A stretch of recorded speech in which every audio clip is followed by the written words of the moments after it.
ஒரே ஒரு நோக்கத்திற்காக இந்த ஜமாத்திற்கு வந்தவர்கள், இந்த ஜமாத்திற்குள்ளே தன்னை நுழைத்துக் கொண்டவர்களை தவிர வேறு எந்த நோக்கத்திற்கு வந்தவர்களும் இந்த ஜமாத்திலே நீடித்து இருக்க இயலாது. என்ன அந்த ஒரு நோக்கம்?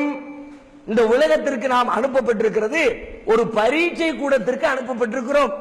இந்த உலக வாழ்க்கையில் அல்லாஹ்வுடைய தூதர் காட்டிய அடிப்படையில் வாழ்ந்து நாளை மறுமையை வெற்றிக்குரியதாக ஆக்கிக் கொள்ள வேண்டும், மறுமையினுடைய நற்பெயர்களை அடைந்து கொள்ள வேண்டும், அல்லாஹ்விடத்தில் அதிகமான நன்மைகளை பெற்றுக் கொள்ள வேண்டும் என்ற மறுமை வெற்றியை கவனத்திலே கொண்டு அதை நோக்கமாக வைத்து யார் இதற்குள்ளே நுழைகிறார்களோ அவர்கள் தான் இதிலே இருக்க வேண்டியவர்கள், இருக்கக்கூடியவர்கள், இருக்க போகிறவர்கள். இந்த ஒன்றை தவிர வேறு எதை நோக்கமாக வைத்துக் கொண்டு வந்தாலும் சரி அவர்களுக்கு உரிய இடம் இதுவில்லை. ஒன்று அவர்களாக நீங்குவார்கள் அல்லது மக்களால் நீக்கப்படுவார்கள். இரண்டில் ஏதேனும் ஒன்று நடந்தே தீரும்.